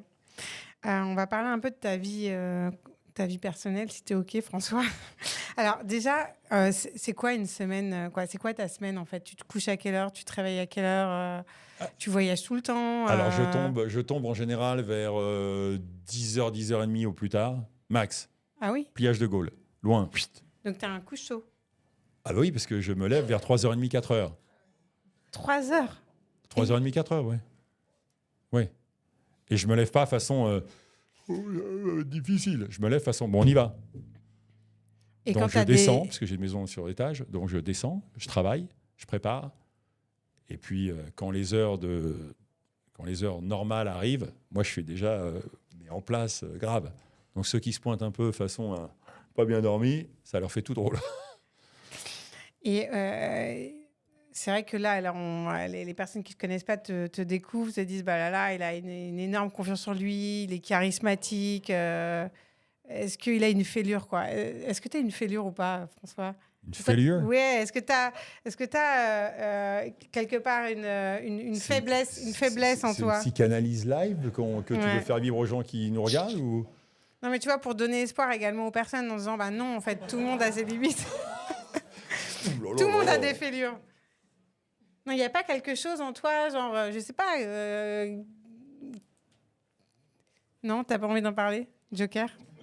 Mais c'est même pas ça. Je me pose pas la question comme ça. Mais c'est quoi failure en Mais plus? tu peux avoir un manque de confiance en toi sur certains sujets. Tu peux avoir, tu vois, tu peux sentir des limites. Alors, les femmes, elles ont vraiment ça, hein. On a toutes ce qu'on appelle le fameux syndrome de l'imposteur. Les hommes ont moins. Mais tu peux te sentir moins confortable sur certains sujets ou même par rapport à ta personnalité ou voilà, ou de temps en temps. Tu vois, est-ce que tu sens que, tu vois, par exemple, tu as un petit défaut que tu as du mal à gérer et tu t'en veux après ou je sais pas, moi. Mais tu peux ne pas s'en avoir, hein, tu peux être parfait. Hein. J'adore, c'est extraordinaire. Le truc, qu'est-ce que je vais te répondre à ça, moi? Ah, mais je sais pas, je peux pas te Non, mais donner la j'ai réponse. envie de te donner un élément de réponse, mais ça va pas être ça, parce que c'est pas une notion de failure. C'est pas je le regarde pas comme ça. Ouais. Mais Non, mais s'il failure, ça faut... voulait pas dire échec. Tu vois, tu vois, quelque chose qui est fêlé, quoi. Tu vois, c'est pas une fragilité. Voilà. Alors, je pense avoir un côté ultra émotionnel et émotif par rapport à des choses dans la vie de manière générale. Moi, je chiale sur de la musique, je chiale en regardant Britain's Got Talent ou America's Got Talent ou sur un film, sur un truc où je vais chialer comme une madeleine. Et j'ai pas du tout honte de ça ni quoi que ce soit. Je suis vraiment dans l'émotion. J'ai eu plein de fois une rencontre improbable au SIHH, pareil, Mike Horn débarque, donc Mike Horn, l'aventurier, le gars, il vous serre la main, il vous l'arrache. Enfin, c'est un truc de fou furieux. On a fini en larmes dans les bras l'un de l'autre. Au bout de 20 minutes, 25 minutes, il s'est passé un truc de fou. Et j'aime ça. Alors ça, c'est une forme de vulnérabilité, mais c'est pas une faiblesse du tout. Mais c'est d'être capable d'aller dans l'émotion très forte, très vite. Alors ça, c'est un truc que je trouve plutôt génial. Mais d'aller chercher le truc de dire non, il faut savoir que toute mon enfance, de l'âge de l'école primaire jusqu'au bac, d'abord avec mon nom de famille, on me le massacre dans tous les sens. Hein. Alors je vais pas dire ce qu'on disait à l'époque, parce que je veux pas que ça aujourd'hui les réseaux sociaux, donc les gens vont me gonfler avec cette histoire. Mais le nom, il est massacré dans tous les sens. Je me fais chambrer dans tous les sens. Je suis grassouillet, boutonneux, tout ce que tu veux. Donc j'en prends plein la tronche de partout. Et puis le lycée dans lequel je suis, il y a 5000 élèves. Et puis les sixièmes, quand je suis en sixième, il y avait la bataille des marrons. Donc les cinquièmes, les quatrièmes et au-dessus, on se faisait massacrer. Et puis moi, régulièrement, je prenais des tartes. Parce que j'étais encore un peu petit, 10 ans. J'arrive avec un an d'avance, que je perds tout de suite. Mais j'arrive avec un an d'avance. Je suis un peu petit, tu vois, 10 ans, 11 ans, 12 ans. Donc je prends des tartes dans la tête, dans la cour de récréation, un truc. Puis à un moment, touc, ça pousse d'un coup. Et puis je me rappellerai toujours, parce que c'est la première fois, c'est peut-être une des seules fois d'ailleurs, parce que je me suis quand même rarement battu dans ma vie, mais quelqu'un qui arrêtait pas de me taper dessus vient derrière, un de mes copains me prévient, et je me retourne, et il en prend une, mais gigantesque. Et il en a pris une très très forte. Et dans la tête, j'ai dit là, toi, tu me retoucheras plus jamais. Il m'a plus jamais retouché, et c'était le début de ok, ça vient. Mais j'ai détesté, jusqu'à l'âge de 18 ans, je déteste mon enfance. Et je la déteste pour plein de raisons. Alors si on part dans les trucs perso, c'est que moi, à 15 ans, j'ai mon père qui vient m'attendre sur le lit au réveil parce que ma mère a fait une attaque cérébrale et qu'elle va être opérée à cœur ouvert et que ma mère, elle est instite, qu'elle est super... c'est une femme pleine de vie, d'action, de rire, de trucs, et que du jour au lendemain, c'est stop. Et qu'elle va passer 2 ans et demi dans les hôpitaux sans sortir. Tu vois, j'en parle et ça me touche. Ouais. Ça m'affecte, mais grave. Ouais, bien sûr. Et alors un truc, on va plus loin encore, puisqu'on est on a la psychanalyse, on y va, on monte encore un cran plus loin, et je lui en veux. À ta Je maman lui en veux. Oui, parce que pour moi, elle a cassé notre vie. À ce moment-là, je lui en veux comme un con, égoïste. Je lui en veux d'être tombé malade. Alors que, bonjour, le truc, il faut le prendre. C'est les premières opérations à cœur ouvert à l'époque. Hein. Oui. C'est pas un truc facile. Et puis, il a fallu que j'atteigne quasiment l'âge de 20 ans, 21 ans pour comprendre à quel point, mais en fait, elle a été d'une force énorme pour s'accrocher, pour revenir, pour sortir. Elle est décédée en 2015. Donc, il y a eu largement de temps derrière, mais elle ne s'est jamais remise complètement de son opération. Oui, bien sûr. Et moi, ça m'a donné j'ai pris un impact de malade. J'ai perdu un de mes meilleurs copains à une semaine du bac. On jouait au foot le samedi ensemble. Le dimanche, on n'entend plus parler. Et puis lundi, il n'est pas là. On dit, mais il est où? Il est mort. Il est mort parce qu'il avait fait une crise d'appendicite aiguë. Il avait un cœur faible, personne ne le savait. Boum, décédé. Et tout ce genre de choses, je les prends, mais je déteste mon enfance. Et je commence à exister à l'âge de 18 ans. Mais ça veut dire que je me suis créé une vraie carapace. Mais une vraie carapace. C'est-à-dire que j'ai pris tout ce qu'il fallait dans la tronche pour dire, venez. Et d'ailleurs, un truc très drôle, on va passer de l'autre côté, c'est que j'ai passé le bac dans mon lycée. Et qu'à l'époque, il n'y a pas les ordinateurs, il n'y a rien. Et que les résultats du bac, ils sont sur des feuilles, sur le mur. Je vois les gens c'est cette génération. D'accord? Il y a les feuilles sur le mur. Et bien sûr, parce que j'avais quand même une grande gueule, les gens veulent savoir si Benamias a eu le bac. Et moi, j'y vais un des premiers, je vois le truc et je vois que j'ai pris un râteau, mais géant. Je passe un bac B, j'ai 2 en histoire géo, 1 en maths, 7 en éco, c'est l'éco F4, c'est poubelle tout de suite, moins. Et je m'éloigne et je vois cet agglutinement de gens comme ça devant les feuilles et j'entends les gens qui disent « Eh, Benamias, il est là où il n'a pas eu le bac ?» Et puis je vois le truc. Et je vois le truc, hey, il n'a pas eu le bourrin, machin, puis il n'a même pas le rattrapage. Enfin, j'entends tous ces trucs. Et je la vois, la scène, je te jure, je l'ai encore là aujourd'hui. Et moi, je suis 5-10 mètres derrière. Et dans ma tête, j'ai un truc. Je dis, un jour, je vous niquerai tous. Je vous niquerai tous. Mais tu y es arrivé. Pour la petite histoire, on a fait un dîner. Mais j'allais t'en parler parce qu'on s'est vu il n'y a pas longtemps. Et le soir, tu avais justement ce dîner avec... Avec 4 gens avec qui j'étais en terminale que je n'avais pas vu. Collège de Sceaux. Au lycée La Canale, lycée La Canale, ouais. Que je n'avais pas vu depuis 45 ans. Et alors, eux, tu t'entendais bien avec eux ou c'était... Ouais, c'était cool. Ils te faisaient pas chier? C'est eux qui sont foutus de ta gueule ou pas? Non, mais attends, mais moi, ce qui était surprenant, c'est qu'ils m'ont décrit comme quelqu'un qui était un rebelle absolu parce que je refusais donc la façon dont l'enseignement arrivait chez nous. Et il me dit, toi, tu disais aux profs des trucs, mais on le pensait tous, mais on n'aurait jamais osé dire ce que tu disais déjà, toi. Donc j'envoyais du lourd, mais... Je pensais que les gens me détestaient, mes camarades de jeu, hein. Et eux m'ont dit, mais pas du tout. J'ai découvert là que c'était pas ça. Leur perception n'était pas celle que j'avais moi. Moi, j'ai l'impression que c'était pas mon monde, il fallait que je m'en échappe le plus vite possible. Et eux me disaient, mais non, les gens t'aimaient bien. Hein. Ah, c'est intéressant. Et ça, tu l'as appris il y a un mois? Il y a un mois. Ah, c'est marrant. Tu as une vie professionnelle qui est hyper intense et tu t'es mariée. On a compris que tu avais divorcé. Tu as une plus petite fille, c'est ça? 2 qui ont quel âge? 29, 13. 29, donc une grande et une plus petite. Comment tu as fait pour gérer tout ça? Comment on fait pour mener une carrière professionnelle intense et préserver sa vie, sa vie personnelle? Est-ce que c'est possible ou c'est juste impossible et en fait, tu es obligé d'avoir vraiment... une femme qui soit vraiment partenaire et qui comprend totalement finalement ton investissement pro et avec ta personnalité qui fait que... Ah mais c'est pas ça. Non, c'est pas ça. Et puis, alors il y a un truc que j'annonce quand même quand je donne des conférences dans les universités. Il y a un truc qu'il faut quand même rétablir une bonne fois pour toutes. Parce que il y a un truc que les hommes racontent comme histoire. Alors je peux pas dire que c'est tous les hommes, mais quand ils racontent cette histoire, il y en a 9 sur 10 qui mentent. Alors quand même, on va le dire, une bonne fois pour toutes, officiellement, devant la caméra, devant vous. Mais le côté, ma chérie, je fais tout ça pour nous. C'est pour les enfants, c'est pour la famille, c'est pour le truc. Non, c'est pas vrai. On va jouer. C'est un jeu. On va jouer le matin. C'est une drogue. Quand bien on est attiré et que ça marche bien et que justement, il y a un truc, on a envie d'y retourner. C'est vrai. Et on sacrifie, bien sûr, ces moments. Sauf si on s'appelle Frédéric, ici... père de famille avec 7 enfants. Frédéric Denard qui a 7 enfants. Extraordinaire. On salue. D'accord. Une seule fois marié, on est d'accord. Et tout va toujours bien. En plus, il n'est qu'une seule fois marié. Et voilà. C'est juste 7 enfants. Donc le gars, c'est extraordinaire. C'est l'exception, lui. Attention. Hein. C'est l'exception, mais sa femme était absolument extraordinaire. Et voilà, elle a mais attention, mes épouses étaient extraordinaires. Elle bossait ou elle bossait pas? Les deux bossaient. Ah ouais. Ah c'est hyper chaud, en fait, quand tu as les deux aussi qui bossent. Et attention, je m'entends très très bien avec elle aujourd'hui. Hein. Disons que ce n'est pas un problème de quoi que ce soit, mais on peut à un moment arriver où ça ne marche plus pour diverses raisons. Mais le côté, je fais ça pour le truc, et puis non, ce week-end, je retourne au bureau. Ben non, attends, tu peux à un moment passer du temps avec tes filles? Ouais, mais non, parce que le bureau, c'est bien quand même. Eh oui, non, mais à un moment, voilà, là, il faut être honnête quand même sur le truc. Non, mais oui, c'est vrai.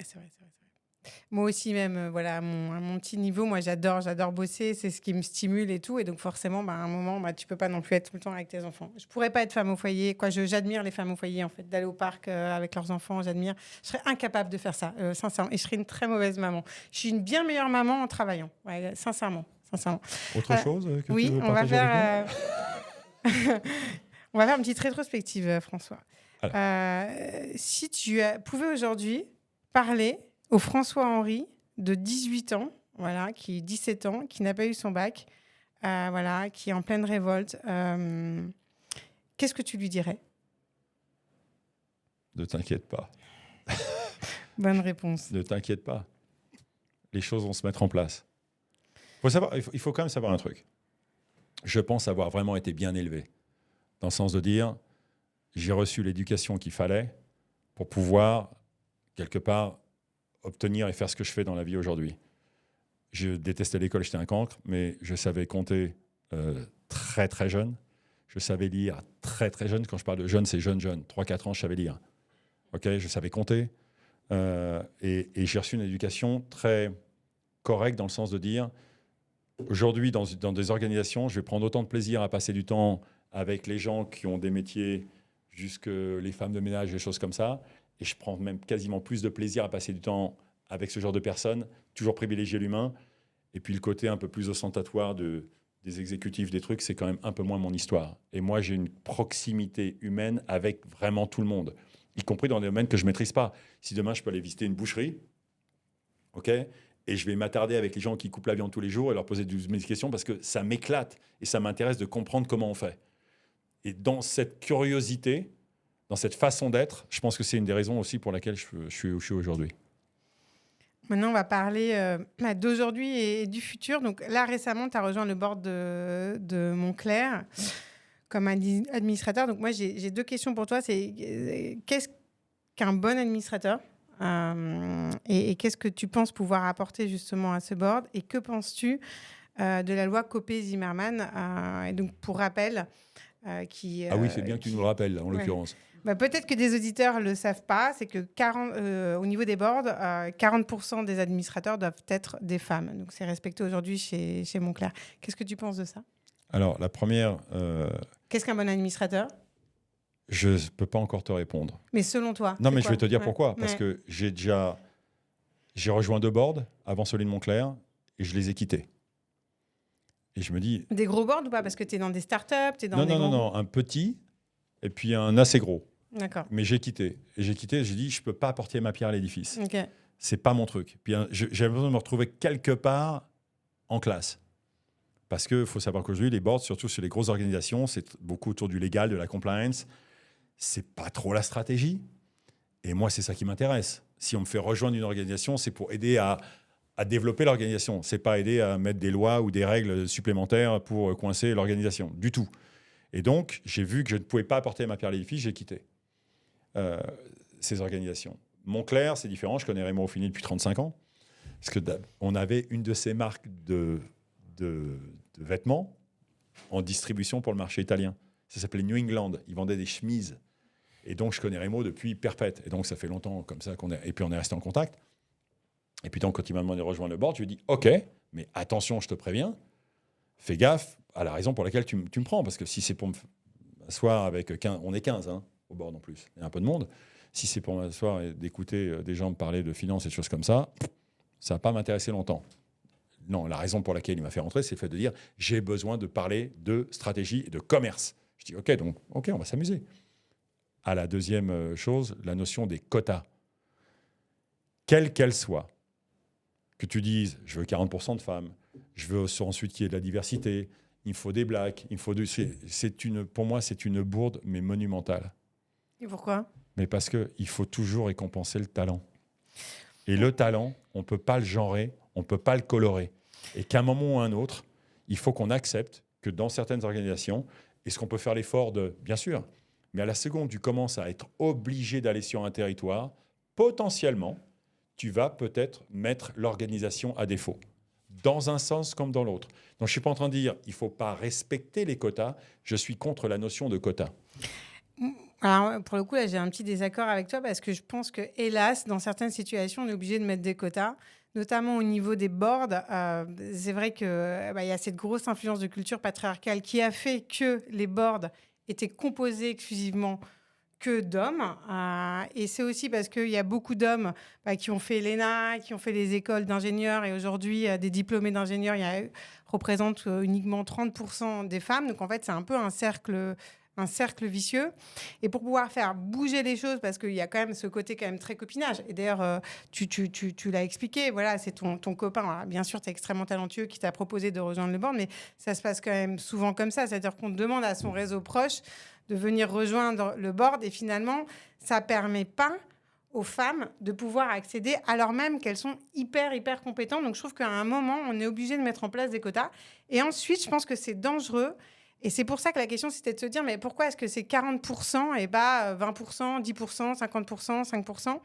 Je trouve ça dangereux de se priver aussi de la vie des femmes parce qu'elles apportent aussi un autre regard. Et le fait que ce soit 40%, c'est pas anodin parce que ça leur permet également peut-être d'avoir une voix qui peut être plus écoutée que s'il y avait juste 5% ou 10%.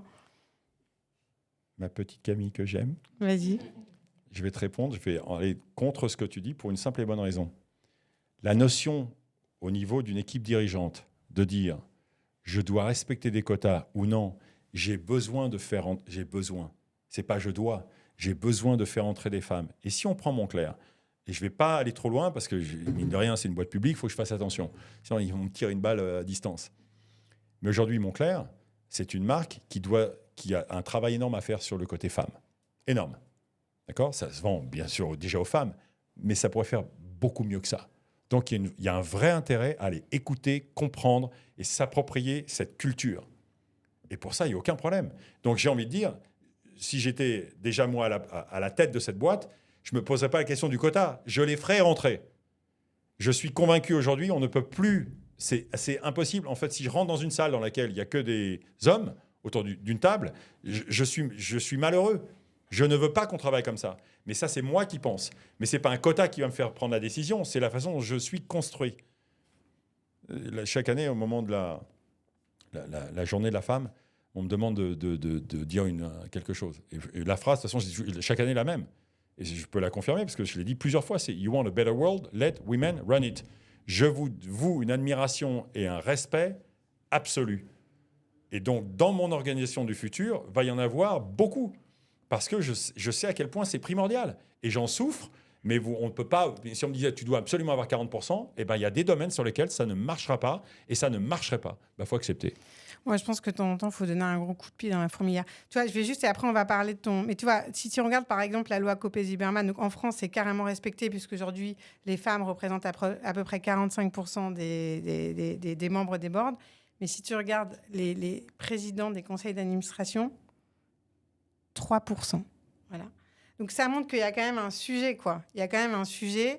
Et bon, moi, en plus, je le dis vraiment en tant que femme. Je trouve que, voilà, de temps en temps, on est obligé de passer par des quotas pour qu'ensuite, il y ait finalement un renouvellement naturel. Et on espère qu'un jour, on ne sera plus obligé de mettre en place des quotas. Tu sais quelle est la chose que mon père a dit à ma deuxième ex quand elle est en train de s'engueuler à la maison. Ta deuxième ex ? Ma deuxième ex, épouse. Ah oui. Oui. À un moment, on est à la maison et on s'engueule avec ma deuxième. Et mon père, qui est normalement ultra discret, va jamais se mêler de quoi que ce soit, donc ma deuxième s'appelle Alice, et lui dit, il faut que je te dise un truc sur François. Si tu le forces à faire quelque chose, il le fera jamais. Mais par principe, il va faire exprès d'aller en contre. Si jamais tu veux qu'il fasse quelque chose, vends-lui. Mais si tu le forces, si tu veux l'obliger à faire un truc, il va faire exprès de faire l'inverse. C'est ça aujourd'hui que je ressens. Mais c'est perso. Oui, mais je comprends. OK ? Donc, le fait de dire, si on met des règles, on va être obligé de les suivre, eh ben non. Alors maintenant, on va parler un petit peu de ton futur. On sait que tu travailles sur un très gros projet. Ça m'a fait plaisir de vous parler aujourd'hui. On veut tout savoir. Tu travailles sur un très gros projet depuis ton départ de chez Audemars Piguet. Est-ce que tu peux nous en dire un petit peu plus? Nous parler aussi de ta vision du luxe qui, je pense, est liée un petit peu à ton projet. Qu'est-ce que tu peux nous dire? Il fait exprès de rien dire. Bonjour. Un petit peu. Tu veux rester dans le luxe? Non, mais un tout petit peu. Luxe ou produit à forte valeur ajoutée. Ok. Savoir-faire, excellence. Oui. Ok. Il y aura plusieurs catégories. Ouais. Donc, il ne va pas y en avoir qu'une. Donc, genre quoi comme verticale? Horlogerie, joaillerie, maroquinerie. Continue. Fashion. Ok. Il y en a d'autres encore? Musique, art, sport. Donc, c'est énorme, en fait. Tu crées un nouveau LVMH. Quoi? non, mais là, tu es en train de me décrire genre un groupe de luxe avec plein de verticales. Non, il y a une vraie mission. D'abord, première chose, ma mission divine maintenant. Ah bah c'était mon autre question. Non, mais ma mission divine mission maintenant, c'est je vais lancer un mouvement autour du changement du monde du business. Ça, je peux le dire. Ça, c'est ma mission divine. Je veux changer le monde du business pour plein de raisons. La planète vient de vivre quasiment 50 ans où le maître mot a été plus. C'est toujours plus. Et je pense que la planète aujourd'hui, elle a besoin à plein niveau de mieux.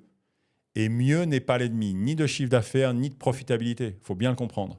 Mais le plus, on est en train de le voir à plein de niveaux et dans plein de domaines. Alors, je vais prendre 2 exemples qui ne sont pas du tout dans les mêmes mondes.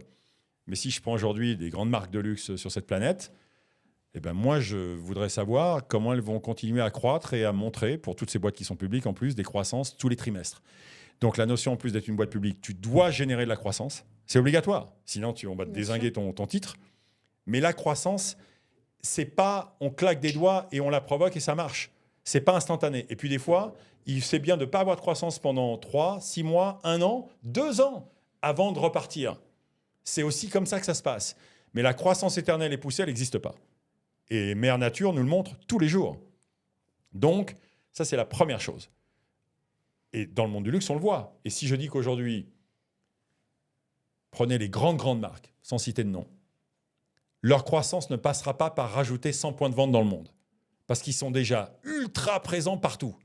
Et qu'ils ont déjà des tailles ultra grandes partout. Alors à un moment, il faut qu'ils étalent leur collection sur d'autres domaines. C'est con, ils sont déjà aussi partout. Donc à un moment, ils vont faire comment? Et cette poussée permanente de « il faut que tu fasses plus », va atteindre ses limites. Et moi, je serais curieux de savoir comment ils vont continuer à tourner. Alors, je n'annonce pas ni la mort, ni les choses comme ça, du tout. J'annonce des vrais changements stratégiques. Surtout que la jeunesse qui arrive derrière, nos enfants, ne pensent pas du tout comme nous. Un exemple très concret. La notion de propriété intrinsèque, elle est en train d'exploser en vol. Exemple parfait. En Europe spécialement, il y a 50% chaque année de jeunes qui ne passent plus même leur permis de conduire. Ça veut dire quoi? Le fait de dire « je vais acheter une voiture » ne compte plus pour eux. La propriété de la voiture, qui était pour nous, c'était liberté. Hein. À 18 ans, la bagnole, c'était « wow !»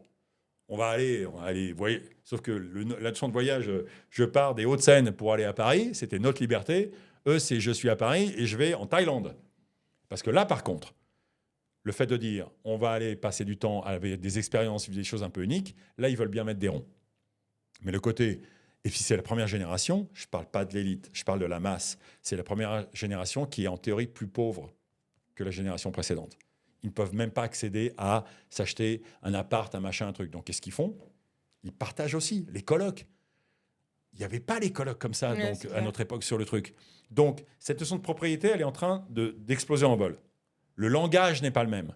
Et puis, je dis toujours, le monde du luxe, une boutique, ça on peut le dire, une boutique à habiller dans le monde du luxe, on va dire que fourchette basse, c'est 15 000 balles le mètre. Fourchette haute, ça peut aller jusqu'à 30 000 balles le mètre carré. D'accord? Prenons 20 000. Une boutique de 1000 mètres carrés, c'est donc 20 millions. 20 millions que tu dois amortir sur 5 ans. OK? Maintenant, je dis toujours, c'est génial. Tu m'as mis 20 millions. Tu as des lampes, tu as de la déco, tu as des banquettes, tu as des trucs, c'est génial. Tu passes dans la boutique et la première personne qui va te parler ne te calcule pas comme il faut. Tes 20 millions, ils explosent en vol. Moi, je voudrais que les gens, ils dépensent un peu moins d'argent sur la boîte et un peu plus d'argent sur l'humain. Ce que je dis toujours, et c'est une des raisons pour lesquelles on a fait aussi les Happy House chez Audemars Piguet, C'est que et puis alors, c'est pas une boutique. Hein. Tu n'as pas 12 000 montres partout dans plein de vitrines. C'est tu viens, comme ici, là, aujourd'hui. Et si ça se passe bien, qu'on est en train de discuter, qu'on fait le monde et qu'on parle de tout et que machin à droite et à gauche, peut-être moi, je vais te vendre une montre. Et les gens aiment ça. On rentre dans un cadre où la vente, bien sûr qu'elle est là, mais ce n'est pas l'objet numéro un absolu. Parce qu'en plus, il ne faut pas oublier qu'il n'y a pas d'achat raisonné, avec quelques exceptions, dans le très haut luxe. C'est pas... Alors, ça peut arriver. C'est le gamin ou la personne qui va économiser pendant 3 ans avant de pouvoir s'acheter la montre à 25 000. OK, il y en a des comme ça. Mais sinon, les autres, c'est plutôt, tiens, je viens de faire un coup, c'est génial, j'ai envie de me faire plaisir. Et puis, tiens, je vais acheter une paire de chaussures pour ma chère et tendre. Tiens, on va aller machin. Puis, je vais acheter une montre. Oh, tiens, il y a une bagnole. Mais c'est comme ça. Ce n'est pas réfléchi.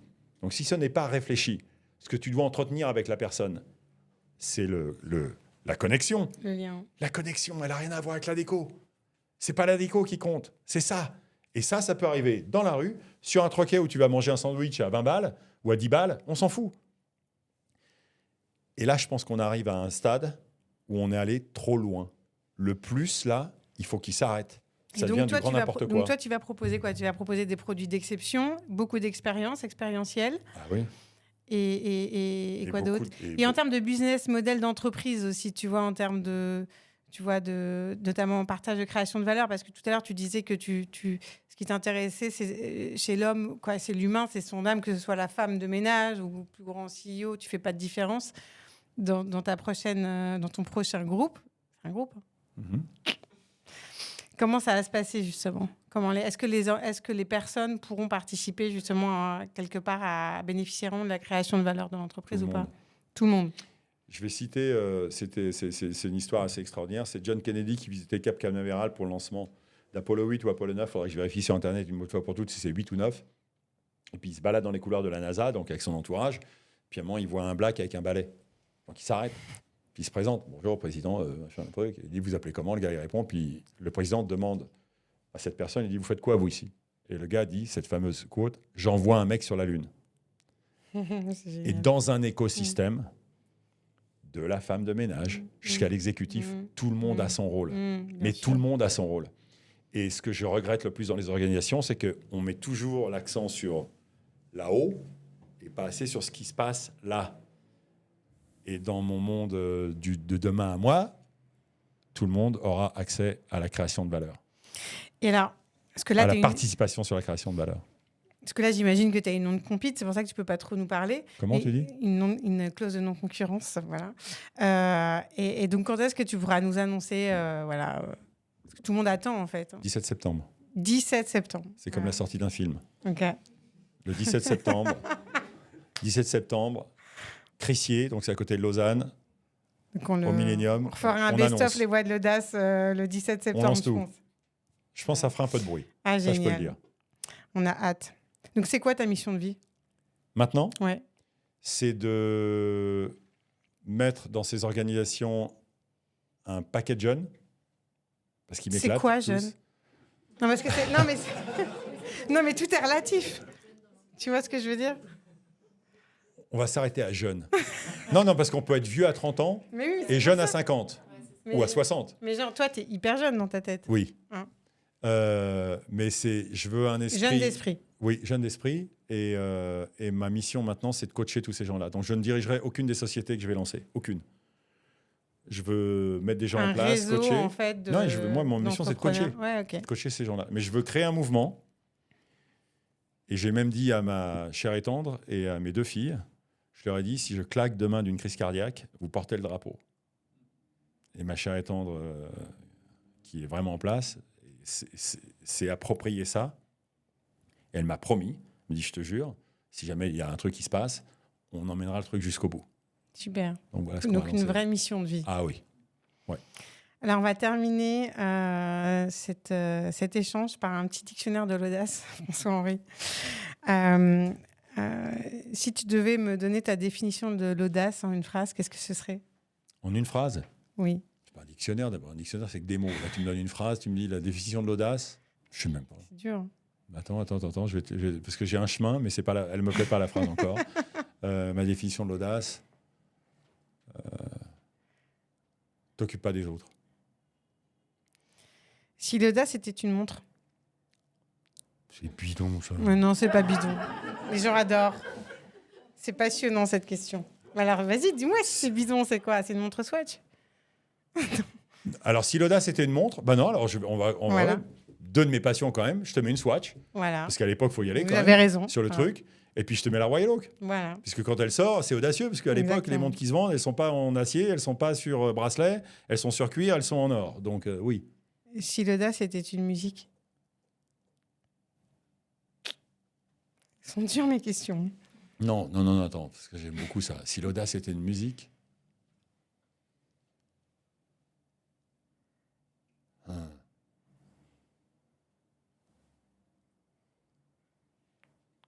C'est une petite audace. Vas-y, dis.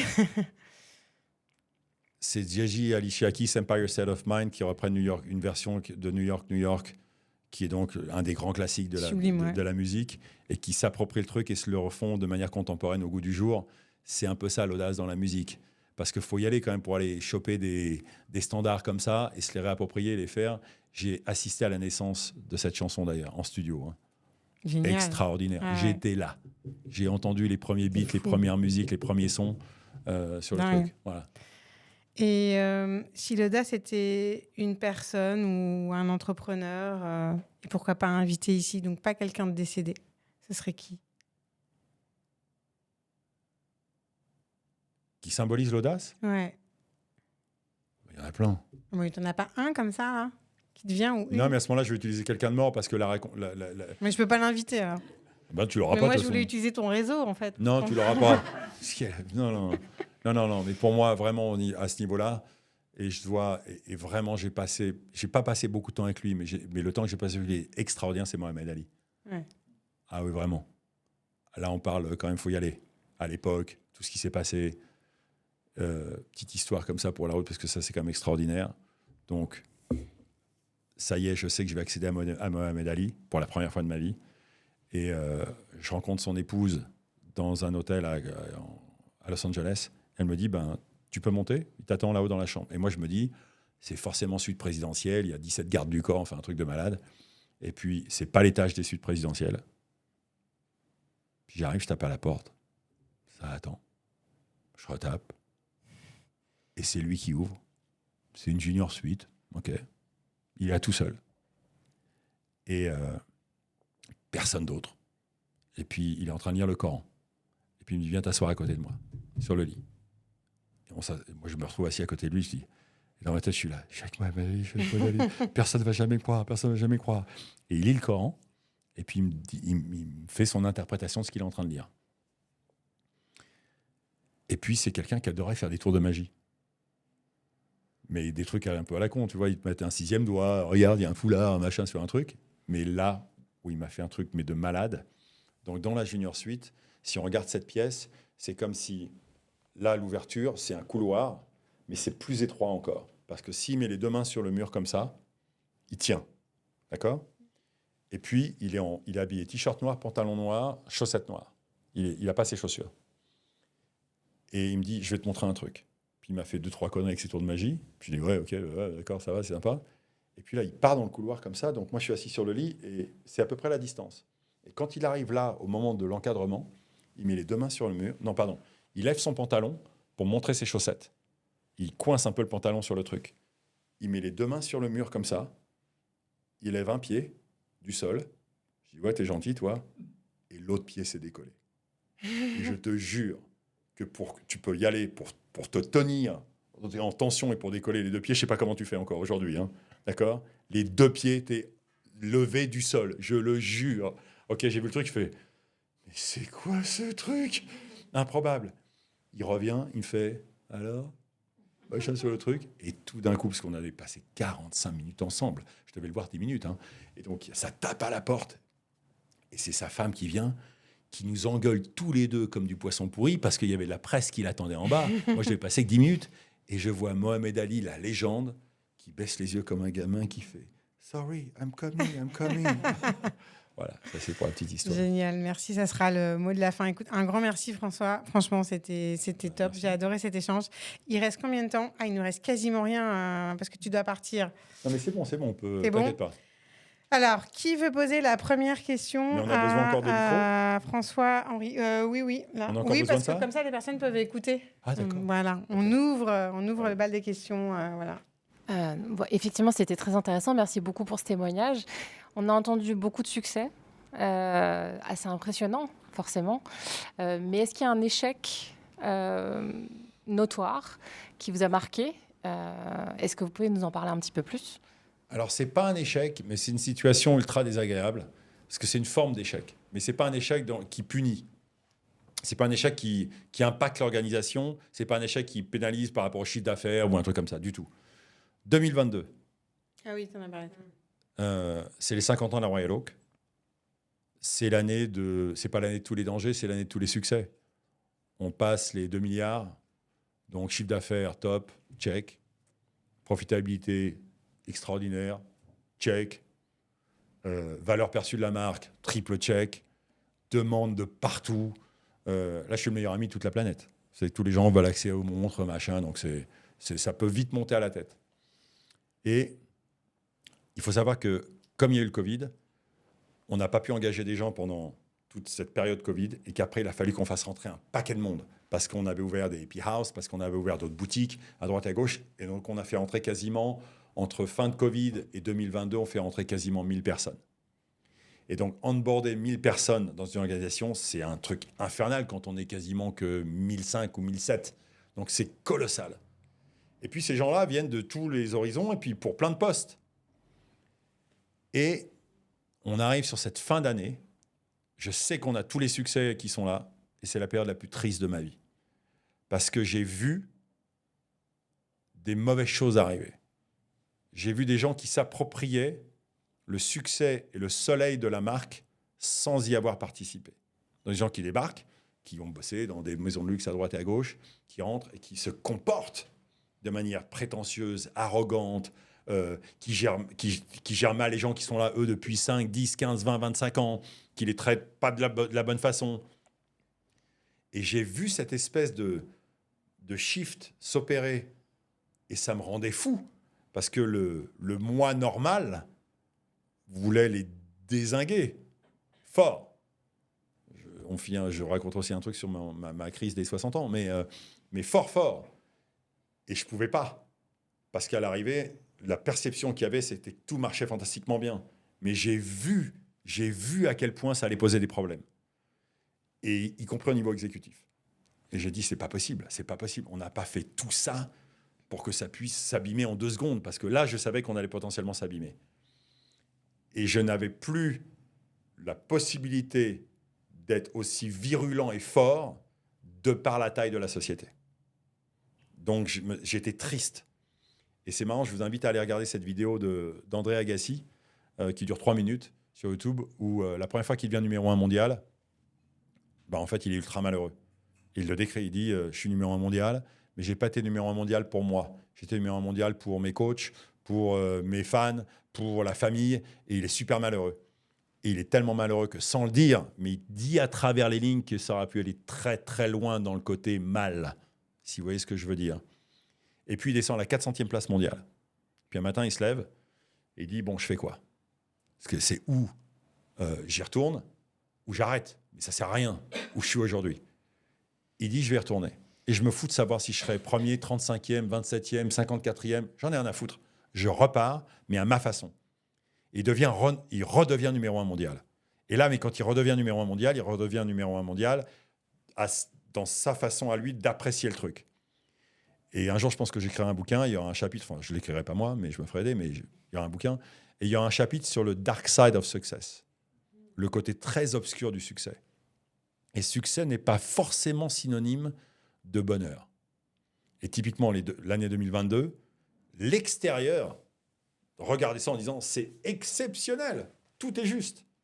Et moi, je voyais déjà que la musique ne me plaisait plus. Et justement, tu parles de personnes qui finalement étaient loin de tes valeurs et tout. Ça te posait des gros problèmes, qui étaient un peu à toutes les strates, qui se comportaient pas bien. Est-ce qu'elles sont toujours là ou pas aujourd'hui? Alors certaines oui, d'autres non. Parce que, comment tu fais quand tu as ça? C'est compliqué, tu peux faire le ménage, t'en parles au RH, Alors je ne suis pas le genre de personne qui va passer par 10 000 personnes pour régler un problème, moi. Non, mais tout à l'heure, tu disais que justement, pour tout ce qui était recrutement, tu n'étais pas le seul décisionnaire. Donc, c'est pour ça que je dis ça. Non, mais il y a eu beaucoup de réunions, il y a eu beaucoup de séances, que j'appelle moi mes séances de vestiaire. Tu sais, quand tu es à la mi-temps Ouais, et tu as pris 2-0. ouais. En général, tu ne dis pas que des choses agréables Ouais. à tes joueurs. Donc, c'est ce que tu as fait. Ah ben, il y a des séances, mais tu penses que ça marche, et puis ça repart en sucette de l'autre côté. Ouais, le Ça naturel repart dans le revient. mauvais sens. Mais ça fait partie aussi de l'apprentissage d'une vie. Et typiquement, et je peux le dire ça sans aucun problème, j'ai aussi aujourd'hui maintenant compris pourquoi j'ai fait des erreurs souvent sur les embauches d'exécutifs.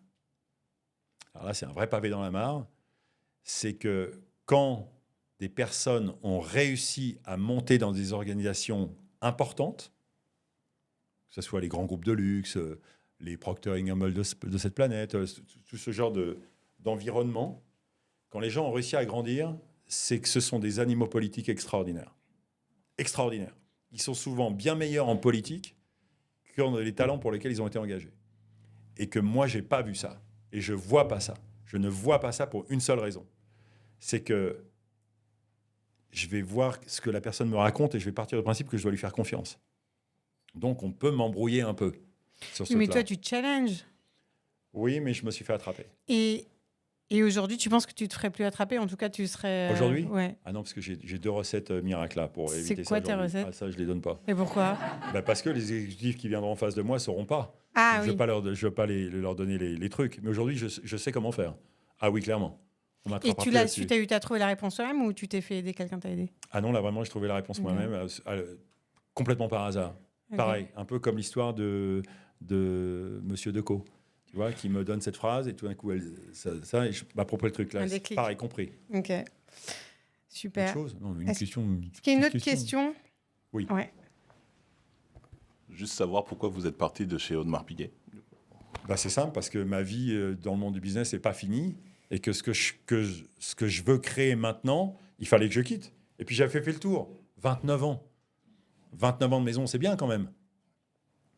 Et puis je savais que le côté, je veux continuer à diriger, et puis à un moment, c'est pas que ça devient toujours pareil, mais c'est bon. C'est bon. J'ai fait ce qu'il fallait faire. Donc maintenant, on va repartir à un niveau beaucoup plus bas. On va remettre les mains dans le carton. Et puis, on va aller essayer de faire un truc qui vraiment va changer un peu le monde. Parce que c'est quand même ce que je veux faire. Super. Écoute, je pense que on a fait le tour des questions. Et écoute, encore un grand merci, François, pour ce Merci. dialogue qui était passionnant. Je pense qu'on peut applaudir François. Ouais.